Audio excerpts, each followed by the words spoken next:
Hello student, welcome to my YouTube channel Avnish academy. आज की इस वीडियो में हम संविधान से संबंधित कुछ प्रश्नों को देखने वाले हैं। तो आपको करना क्या है कि पूरी वीडियो बहुत ध्यान से देखनी है। ये देखते हैं पहला क्वेश्चन क्या कह रहा है। संविधान में हमारे राष्ट्र का उल्लेख किन नामों से किया गया है? संविधान में हमारे राष्ट्र का उल्लेख किन नामों से किया गया है? ऑप्शन देखिए, भारत तथा इंडिया, केवल भारत, हिंदुस्तान तथा इंडिया, या फिर भारत, हिंदुस्तान तथा इंडिया। बताइए जल्दी से। बिल्कुल ऑप्शन नंबर 1 करेक्ट है। संविधान में हमारे राष्ट्र का उल्लेख भारत तथा इंडिया के नाम से किया गया है। आइए थोड़ा सा इसके बारे में देख लेते हैं। देखिए, संविधान में हमारे राष्ट्र का उल्लेख दो नामों, ठीक है, दो नामों भारत तथा इंडिया के रूप में किया गया है।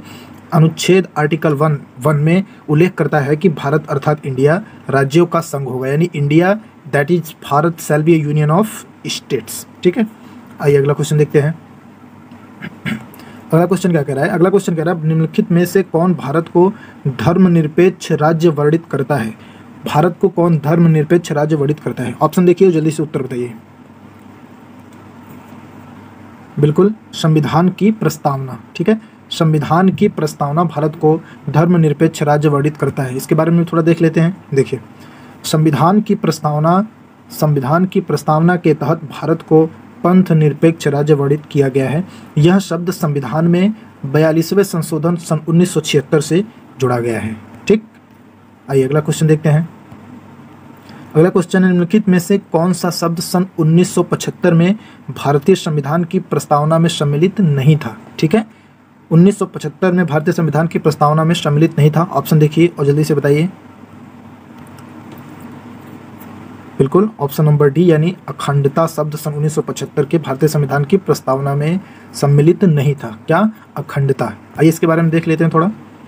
देखिए, भारतीय संविधान की प्रस्तावना में समाजवादी, पंथ निरपेक्ष एवं अखंडता शब्द ये 42वें संशोधन 1976, ठीक है, यानी कि 3/1/1977 से मतलब लागू हुआ था। ठीक है, ये 42वां संशोधन सन 1976 यानी 3/1/1977 से लागू किया था, 1977 में जोड़ा गया था। ठीक है, अगला क्वेश्चन देखते हैं।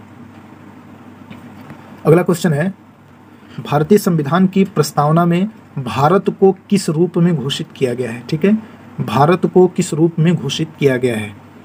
ऑप्शन देखिए और उत्तर बताइए जल्दी से। बिल्कुल ऑप्शन नंबर सी करेक्ट होगा। भारत को एक सार्वभौम, समाजवादी, धर्मनिरपेक्ष, प्रजातांत्रिक गणतंत्र घोषित किया गया है। ठीक है, प्रस्तावना में भारत को एक सार्वभौम, समाजवादी, धर्मनिरपेक्ष, प्रजातांत्रिक गणतंत्र के रूप में घोषित किया गया है। अगला क्वेश्चन देखिए, ये इसकी व्याख्या है, देख लीजिए। भारतीय संविधान की प्रस्तावना में भारत को एक सार्वभौम, समाजवादी, धर्मनिरपेक्ष, प्रजातांत्रिक गणतंत्र के रूप में घोषित किया गया है। ठीक, आइए अगला क्वेश्चन देखते हैं। अगला क्वेश्चन कह रहा है, भारत एक गणतंत्र है, इसका क्या अर्थ है? भारत एक गणतंत्र है, इसका क्या अर्थ है? बताइए। बिल्कुल ये हो जाएगा इसका ऑप्शन नंबर सी, यानी भारत में वंशानुगत शासन नहीं है। भारत एक गणतंत्र है, इसका अर्थ ये है कि भारत में कोई भी वंशानुगत शासन नहीं है। इसके बारे में थोड़ा देख लेते हैं। देखिए, गणतंत्र का आशय है कि राष्ट्र का प्रधान निर्वाचित होगा, यानी प्रत्यक्ष अथवा अप्रत्यक्ष होता है, वह वंशानुगत नहीं हो सकता।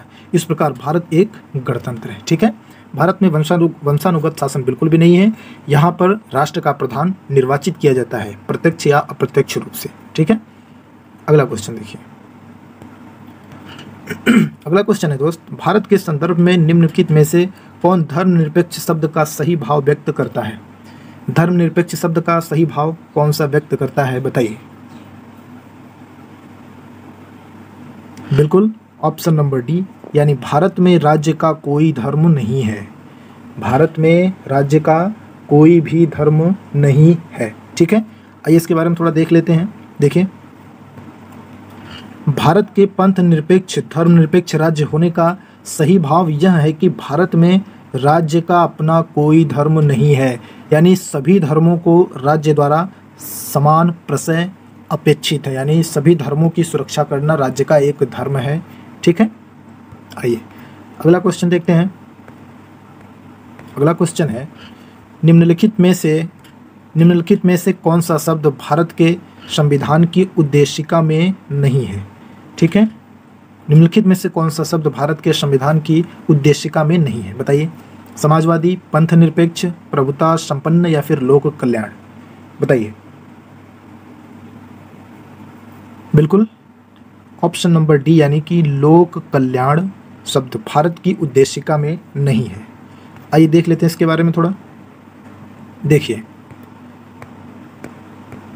भारतीय संविधान की उद्देशिका यानी कि प्रस्तावना में लोक कल्याण शब्द का उल्लेख नहीं है। प्रस्तावना में प्रभुत्व संपन्न, समाजवादी, पंथ निरपेक्ष, लोकतंत्रात्मक गणराज्य शब्द है। इस प्रकार विकल्प डी सही उत्तर होगा। ठीक है, विकल्प डी सही है, मैंने आपको पहले ही बताया। तो उद्देशिका में लोक कल्याण शब्द का उल्लेख नहीं है। ठीक है, अगला क्वेश्चन है फ्रेंड्स, भारतीय संविधान की प्रस्तावना में निम्नलिखित में से किस स्वतंत्रता का वर्णन नहीं है? ठीक है, प्रस्तावना में निम्नलिखित में से किस स्वतंत्रता का वर्णन नहीं है? बताइए। विचार की स्वतंत्रता, विचार प्रकट करने की स्वतंत्रता, विश्वास की स्वतंत्रता या फिर आर्थिक स्वतंत्रता? बताइए। बिल्कुल ऑप्शन नंबर डी यानी आर्थिक स्वतंत्रता का वर्णन नहीं है। भारतीय संविधान की प्रस्तावना में आर्थिक स्वतंत्रता का वर्णन नहीं है। आइए इसके बारे में थोड़ा देख लेते हैं। देखिए, ध्यान दीजिए, भारतीय संविधान की प्रस्तावना में सामाजिक, आर्थिक और राजनैतिक न्याय, विचार, अभिव्यक्ति, विश्वास, धर्म और उपासना की स्वतंत्रता, प्रतिष्ठा और अवसर की समानता का वर्णन है,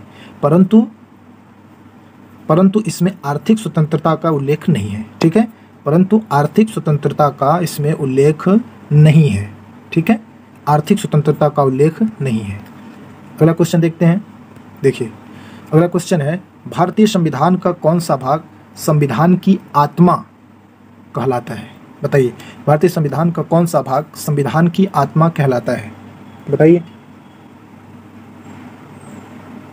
बिल्कुल ऑप्शन नंबर सी यानी उद्देशिका को भारतीय संविधान की आत्मा कहा जाता है। अब आपसे क्वेश्चन में पूछता हूं कि बताइए, अंबेडकर ने किस आर्टिकल को भारतीय संविधान की आत्मा कहा था? ठीक है, चलिए इसके बारे में थोड़ा देख लेते हैं।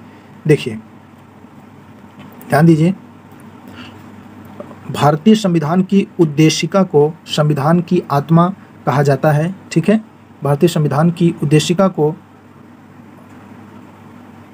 संविधान की आत्मा कहा जाता है। के.एम. मुंशी ने इसे राजनीतिक जन्मपत्र यानी पॉलिटिकल हॉरोस्कोप कहा है। ठीक है, पॉलिटिकल हॉरोस्कोप कहा है। किसने? के.एम. मुंशी ने। सुभाष कश्यप ने कहा है संविधान शरीर है तो प्रस्तावना उसकी आत्मा, प्रस्तावना आधारशिला है। ठीक है, तो संविधान उस पर खड़ी अट्टालिका है। ज्ञातव्य है कि डॉक्टर बी.आर. अम्बेडकर ने संवैधानिक उपचारों के अधिकार को संविधान की आत्मा और हृदय कहा है। ठीक है, अतः यदि अम्बेडकर के संदर्भ में यह प्रश्न आए तो इसका विकल्प डी होगा। ठीक है, अगर अम्बेडकर के संदर्भ में आए तो देखिए इसका उत्तर क्या हो जाएगा? ऑप्शन नंबर डी यानी संवैधानिक उपचारों का अधिकार। लेकिन इस प्रश्न के लिए इसका उत्तर होगा ऑप्शन नंबर सी यानी उद्देशिका। ठीक है, चलिए अगला क्वेश्चन देखते हैं।